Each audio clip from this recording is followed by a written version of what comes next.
Developer Creature Studios Inc. and publisher Nacon have teamed up to release Session Skate Sim, a skateboarding game supposedly made by skaters for skaters that seeks to scratch that itch we've all had for a decent skateboarding simulator. Whether or not the game succeeds at doing this is an entirely different story though.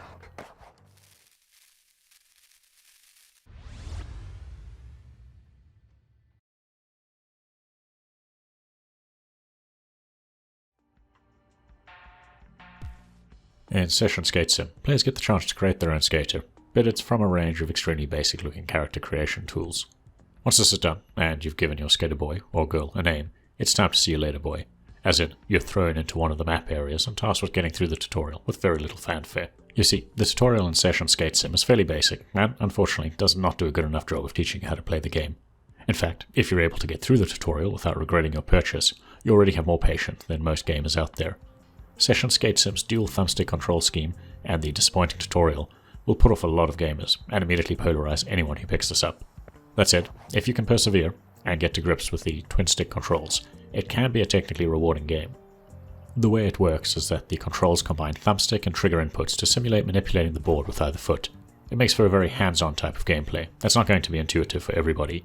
It's like you're really trying to skate here, and you have to sort of get into a rhythm to keep going, just without the real-life pain associated with falling off your skateboard repeatedly while learning.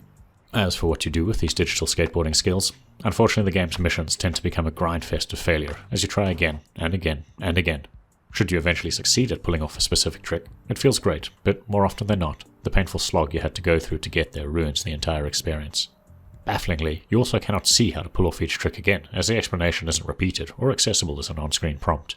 You need to try and remember how to do them after you leave the tutorial. This limitation is a pain in the tutorial itself when the information fades away, and later missions exacerbate the problem when you're told what to do, but given no way to check how.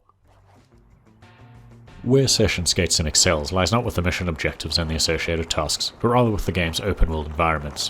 While they do look extremely dated and are graphically lifeless, simply skating around each vast environment and pulling off tricks at your own pace is remarkably enjoyable. After the painful tutorial session, a random skating session exploring the roads near a car park, pulling off some grinds or basic tricks, all felt quite fun and even cathartic. Now, assuming that Session Skate Sim is going to be continuously updated, the developers need to address the abysmal tutorial and add a control scheme that's more friendly to casual players.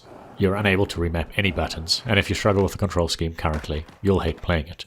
It's a shame to say that, as Session Skate Sim isn't a bad game, but rather one that could just use a lot more work. There's no mouse and keyboard support either on PC, and this is a missed opportunity that could work quite well, with using the keys for gaining momentum and maybe the mouse for pulling off the tricks. I just really hope Creature Studios Inc. experiments with alternative control schemes, as this could be a good workaround. Going back to the overall presentation and the look of the world, it's dated, and the environments feel lifeless, and kinda eerie to be completely honest. Maybe some random NPCs in the background would alleviate some of this, but the lack of, well, life on the maps makes it feel like you're floundering around in an early access tech demo, rather than a full-fledged version 1.0 release. On the upside, the soundtrack is pretty chilled, but this vibe doesn't save the game from its difficult-to-grasp control scheme and other strange design decisions. So overall, Session Skate Sim is not a game we can recommend to casual gamers. This is a game that only the hardcore skateboarding fans will want to try out, given the convoluted control scheme and the frustration that it causes when you're trying to pull off specific tricks. Hell, if you're a hardcore skater fan that has any disabilities when it comes to gamepad inputs, it's not going to be accessible to you either. The free roaming and skating are fine and even enjoyable at times, but the minute you're tasked with doing something specific, the enjoyment factor nosedives into the pavement. That said, if you manage to pull off a specific trick, the immense satisfaction you feel is great, if fleeting.